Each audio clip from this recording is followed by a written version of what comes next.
Ladies and gentlemen, greetings and welcome to Screen Scene, the show where I will review a movie or TV show. I'm your host, Zelrix, and today we'll be watching Young Sheldon.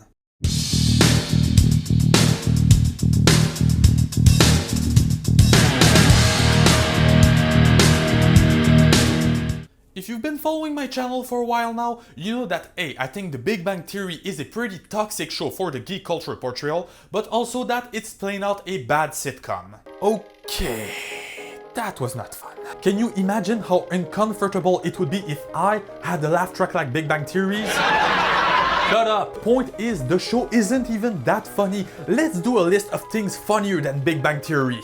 You have Community, How I Met Your Mother, That 70s Show, Brooklyn Nine-Nine, Staring at a Blank Wall for 16 straight hours, then there is The Shawshank Redemption, The Green Miles, and Hunting Baby Seals. Okay, you know what? Big Bang Theory has decided to piss me off. That's over for today. I'm done. Out! When I learned that there was actually a show about Sheldon's childhood, I was a bit curious. And then I saw that it was not the same formula as Big Bang, so I had a little bit of hope. But is Young Sheldon any good? Well, that's what we're gonna see right now. The first episode opens on a little boy playing with his train with the voiceover of adult Sheldon. In fact, if my career in theoretical physics hadn't worked out, my backup plan was to become a professional ticket taker.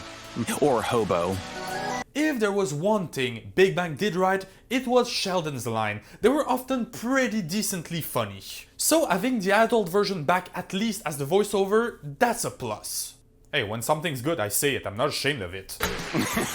I don't care how dim-witted you are. Scientific principles have to make you smile.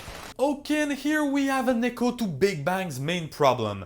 No, science isn't funny. Science jokes are funny. Because if you're just gonna name a famous scientist or a law they discovered, that's not a joke, that's called talking. And I can talk. I'm talking to myself right now. This is Sheldon Copper, our main character, played by child actor Jan Armitage. I was exploring dimensional kinematics. Admit it, he's adopted. That's enough? No one's adopted. So 90 seconds into the first episode and we know that Sheldon is inappropriately smart, his big brother is the cliché of a bully, and his mother acts as a peacekeeper. His sister and his father will have to wait for further development, but to be honest, that's a pretty decent dinner scene and a really efficient introduction to our main cast. And now unfortunately, we run into our first and biggest problem. As mentioned, the Big Bang Theory tends to poorly expand on scientific concepts. But Sheldon is young, so the actor who portrays him is a child, and when you're a child, you don't understand these concepts. And if your actor doesn't understand most of the concept he's talking about, well, it shows in his acting. I was exploring dimensional kinematics. No disrespect for Jan Armitage, it's not his fault, it's a writing problem. Plus, let's be honest, Jan Armitage is a pretty decent child actor, and good child actors are as rare as an episode of 30 Reasons Why that doesn't have its own polemic. So having a young Sheldon as smart as the old Sheldon, that's a risky concept. And just a quick reminder that the writer of Big Bang Theory can't expand on a decent story with a non-risky concept. That's a red flag. So here we learn that Sheldon is skipping a few years up until 9th grade. High school is a haven for higher learning. Oh, dear God. Okay, that was funny. After that, we see that Sheldon wants to go to church with his mom. And that is what we call a big missed opportunity. Sheldon is a man of science. Throughout Big Bang, one of the most interesting questions would be, what does Sheldon think about the whole concept of religion or spirituality? Unfortunately here, Sheldon is just a disrespectful asshole. Mom? What? When should I be expecting my testicles? Oh, yeah, sure, Sheldon's testicle, that's what I wanted to know about. Thank you. Then we have a few scenes establishing Sheldon as an antisocial nerd, something that if you've watched Big Bang Theory, you already know. But if this show is your introduction to Sheldon, yes, that's a good way to introduce the character. I'm gonna throw a quick compliment here to the actress portraying Sheldon's sister. Whenever she opens her mouth, there isn't a line that comes out. There is only gold. She is a fantastic child actor. Everybody's gonna know he's your brother. It's gonna be awful for you. Tell her to shut up. She's not wrong. Every single joke she has lands perfectly. You understand that some people are going to be intimidated by you because of how smart you are? Or maybe they'll recognize my intellect and make me their leader. Sheldon, you're in denial. Everybody knows that high school is where Satan takes inspiration for new punishments in hell. So Sheldon arrives at school and... what the hell is that? These are not high schoolers, these are caricatures of high schoolers. Seriously, look at them, you can hear them locking their door, listening to Linkin Park and shouting to their stepfathers, "You're not my real dad, Steven!" A show that had managed so far to avoid all the cliché laid by Big Bang Theory in its portrayal of the geek culture and in the entirety of pop culture.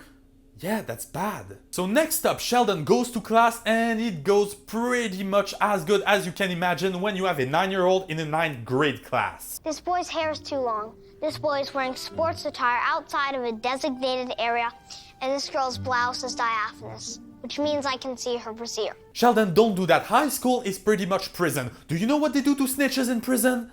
Bad stuff. And then we cut to a pretty decent scene where Sheldon's big brother doesn't take too well to be known as the dumb brother. And honestly, that's a pretty good scene. The chemistry between the two actors is pretty nice and the problem is relatable. So at the end of the episode, Sheldon and his dad have a little heart-to-heart about good manners and Sheldon will learn to be a bit more human. Sheldon. More human. Sheldon Copper, who will eventually revert back to his asshole self by the time of Big Bang Theory. That's the big problem with the show and with prequels in general. If you're not ready to conclude the character arc by the end of the prequel, nothing matters. But in general, Young Sheldon isn't bad. It's not as bad as Big Bang Theory. It's not even as bad as I wanted it to be for the purpose of comedy. I wrote this video because I thought I was gonna trash on Young Sheldon, but I know when I'm wrong and that's a pretty good sitcom. But what about you guys? Tell me, do you like Young Sheldon or do you think it's a piece of turd? Also tell me which movie or TV show I should review next. In the meantime, I strongly encourage you at least to try Young Sheldon, it's very entertaining. You know what I find comforting? What's that, baby? In a world filled with uncertainty, this place will be here forever. Okay, that was the perfect way to end the episode. Alright guys, see you next time.